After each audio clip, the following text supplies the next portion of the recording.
साहब जी, मेरे सभी भाइयों बहनों बेटा बेटी माता पिता को भक्तमती की सत साहब जी। तो आज हम सुनेंगे संत रामपाल जी महाराज के सत्संग में गुरु जी हमें समझाते हैं कि हम अज्ञान के कारण पूर्ण परमात्मा की भक्ति नहीं करते और कैसे हमें ये काल अपन जाल में फंसा कर कभी कौन सी योनि में डाल देता, कभी कौन सी योनि में डाल देता, तो हम सारी योनियों में डालकर नरक भोगते रहते हैं। अब इस धरती पर कलयुग में तत्वदर्शी संत रामपाल जी महाराज कबीर रूप में आए हुए हैं। जल्दी से जल्दी गुरु परमात्मा जी के साथ जुड़िए, नाम दीक्षा लीजिए और अपना मोक्ष पाइए और इस धरती पर भी सुख पाइए। तो सुनते हैं सभी भाई बहन बेटा बेटी माता पिता मिलजुल करके सत्संग संत रामपाल जी महाराज की सत साहिब जी। प्रसंग चलता था वही आते कि जैसे क्या मांगो कुछ तिर ना रहाई और देखत नैन चला जग जाई, 1 लाख पूत 1.25 लाख नाती और उस रावण के आज दीवान बैठी। ये मांगे आगे घटिया वस्तु, ठीक है भगवान दे रहा है ठीक है, और डिमांड करो ना देते ये मत सोचो कि भी भगवान ने ऐसा क्यों नहीं दिया। ये सब कुछ दे सकता आपको, ये जो चाहे सो कर सकता कबीर परमात्मा। इसकी डिक्शनरी में इम्पॉसिबल वर्ड नहीं है, ये वो समर्थ परमात्मा है। लेकिन बात यही ध्यान में रखना कि डॉक्टर उसी को वही वस्तु अलाउड करेगा जो उसके रोग में बढ़ावा नहीं, रोग ने सहयोगी हो। तो ये भी आप ध्यान रखना, ऐसी वस्तु आपको यहाँ से मिलेगी नहीं जो आपकी भक्ति का नाश करे, और बाकी आपका काम कोई 8 लगेगी नहीं। ये सत्कर मान लियो, बेसिक लिख लेना कि तक कोने में डायरी के।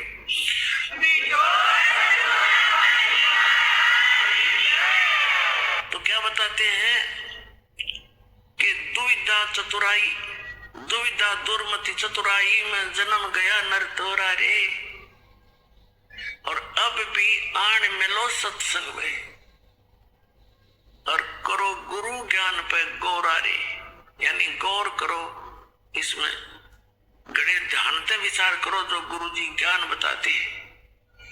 फिर बताते हैं कि शरण पड़े को गुरु संभाले, जान के बालक भोला रे, और कहे कबीर तुम चरण चित रखो ज्यों सुई में डोरा रे। जैसे सुई में धागा डाल देते हैं और नीचे गांठ लगा देते हैं, धागा उस सुई के लटकता रहता है, उसके ऐसे चिपटा रहता है, उससे दूर नहीं हो सकता, उसको साथ साथ ले जाएंगे, साथ लटकता धागा। कहते हैं शरण पड़े को गुरु संभाले, जान के बालक भोला रे। पुणात्माओं जैसे जितने भी दास ने बहुत इतिहास दिखाए नकली ऋषि नए ऋषियों के संतों के, सभी का विधान है कि जो कर्म में भाग में लिखा है वो तो आपने भोगना ही पड़ेगा। भाग्य में जो लिखा है उसको प्रारब्ध कहते हैं, प्रारब्ध। अब प्रारब्ध में हमने जो दुख भोगने पड़ेंगे, फिर भक्ति की आवश्यकता क्या है? कौन करेगा भक्ति? 1-2 चोटी सी लाग जाओ, आदमी फूक देगा ठाके सारी मूर्तियां नरुन फोटुआ ने, तो क्या कैसे भक्ति कर सकता है? दिल टूट जाता प्राणी का। भक्ति करने की उत्साह तभी बनता है जब आदमी आने वाली आपदा का पता लग जाता है कि ऐसा होना था, और फिर एकदम परमात्मा उस बला को टाल देगा आपकी, और आपको महसूस भी होगा सचमुच आज शरण में ना होते थे, बिजली गिर गई थी। तो फिर दूनी रुचि बनेगी भक्ति में। तो क्या बताते हैं कि जब तक आप गुरु की शरण में नहीं आते तो तब तक आप बालक थे, भोले बालक थे, और छोटा बच्चा अबोध पड़े में जैसे पालने में लेटा है बच्चा, बेटा या बेटी, और टट्टी पेशाब कर दिया कपड़ों में ही, और हाथ पैर मार के सारे कपड़े भी खराब, पैर पूर भी लथेड़ लिया लपट के टट्टी में, और फिर रोने लगता है, तो माता समझ जाती है कि इसने कोई भूख लगी होगी। वो जाती है तो उसको संभालने के लिए, तो क्या देखती है? सारे कपड़े भी खराब कर रखे, टट्टी भी कर रखी, पेशाब भी कर रखे। तो उसने बालक बुरा नहीं लगता, उसको पता है, इसने पता को नहीं, ज्ञान है माने कि इसको पता नहीं बालक से, उसको ऊपर कोई दोष नहीं, कोई क्रोध नहीं करती, उन्हें उठावेगी, धोएगी, मान जाएगी, खूब अच्छी तरह कपड़े धोकर सुखावेगी, नए पर आवेगी और छाती कहलावेगी, फिर लाड करेगी, दूध पिलावेगी। तो आज जब तक इस शरण में नहीं आते परमात्मा कबीर जी की में, आप ऐसे बच्चे हो और अनजानपने में ना जाने कितनी गलती करके आप कति छिड़ गए, उसमें लथड़े पड़े हो। लेकिन कहते हैं शरण पड़े को गुरु संभाले और जान का बालक भोला रे। कहे कबीर तुम चरण चित रखो जो सुई में डोरा रे। आपका इतना काम है।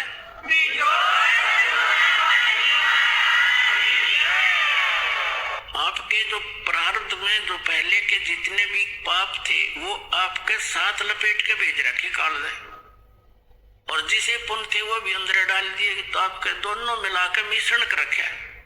तो अब परमात्मा आपके उन पापों को धोएगा सारा ने, और फिर आपको समझ कर लेगा, और समझ करके फिर सीने का लगाओगा और सतलोक में ले जाकर दूध पियाओगा, यानी वह सदा सुखी कर देगा आपको।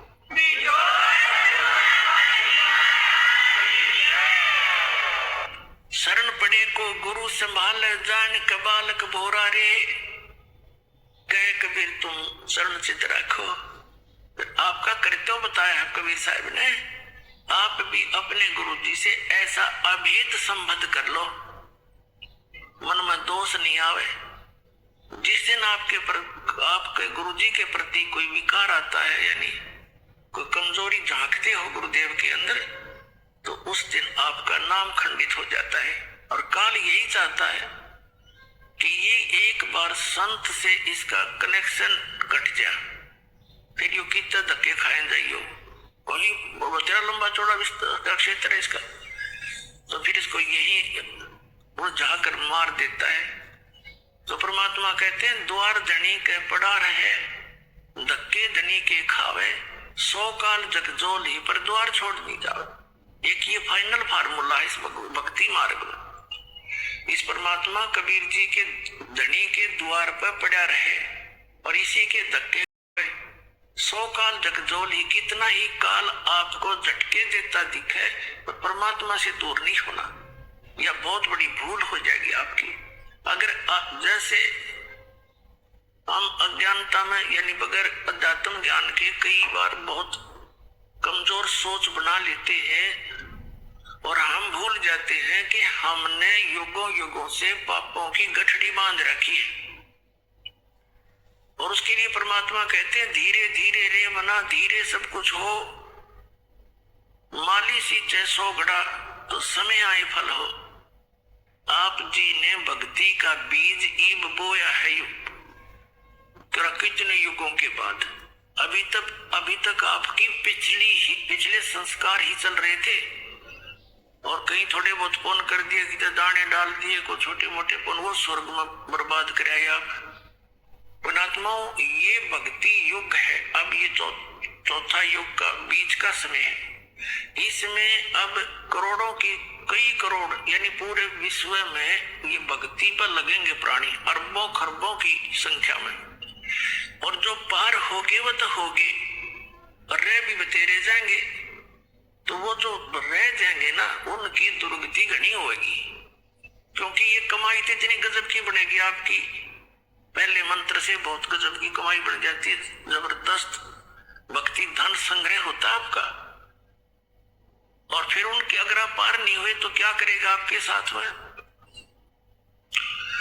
जैसे आपकी भक्ति धन इन ऊपर के लोकों में आपको इनका प्रतिफल मिलेगा। जब सतलोक नहीं जान पाए तो फिर ऐसे बनेंगे आपके साथ।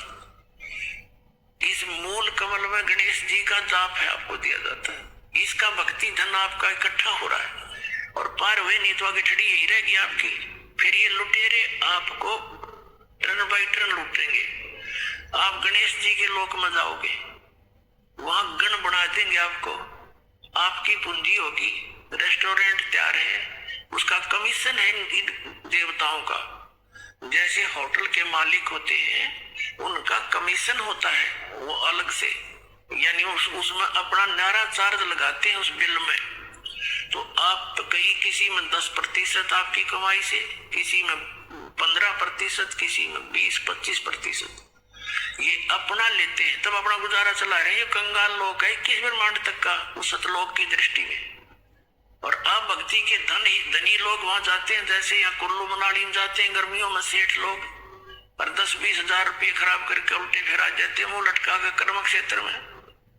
तो आप इस मूल कमल के मंत्र का जाप जो आपको दिया जाता है गणेश जी के लोक में, वहां ठाठ करोगे, यहाँ के नकली ठाठ। जब वहां आपकी ये पूंजी समाप्त हो जाएगी उसके बाद आपको भेजेंगे ब्रह्मा जी के लोक में, क्योंकि उसका भी जाप आपने कर रखा है।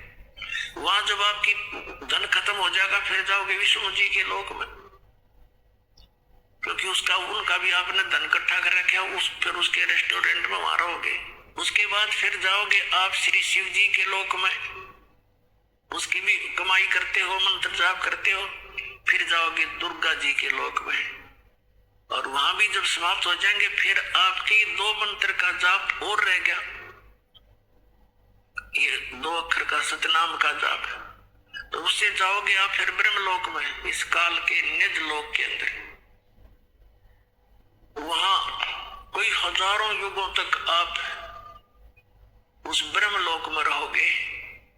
वहां इस ओम के धन को खत्म करके फिर वापस आओगे, और फिर इस सतनाम के अंदर जो दूसरा मंत्र है, इसने काल ने उस ब्रह्मलोक में जीव को धोखा देने के लिए नकली सतलोक, नकली अलखलोक, नकली अगमलोक और नकली अकैलोक बना रखे। तो उस पूंजी को फिर ये आपकी वहां बर्बाद कराओगा।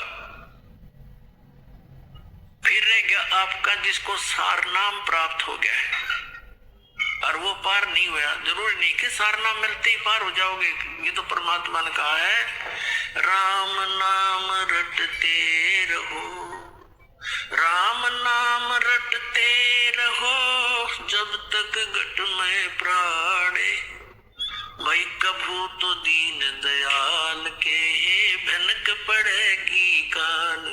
परमात्मा कबीर जी कहते हैं, पाकी खेती देख के गर्भियो मत किसान, अब हूँ झोले बहुत हैं, घर आले तब जाने। कहते हैं या पाकी खेती देख कर खेत में अभिमान ना करना किसान, अभी तक बहुत झाड़ या आंधी वर्षा ओढ़े, आंधी तूफान शेष है, ना जाने की बिजली पड़ जा, तेरे घर आले जब मानिए तेरे धन तेरे घर आ गया। इसलिए बताते हैं कि ये ना समझना सार नाम मिल गया तुम पारे होगे। सार नाम की कमाई और मर्यादा में अंतिम श्वास तक करते हुए, और एक विशेष कसक बनाओ सतलोक में जान की, तब वहां जाओगे। जा आशा तांबासा हुई, मन कर्म वचन सुन।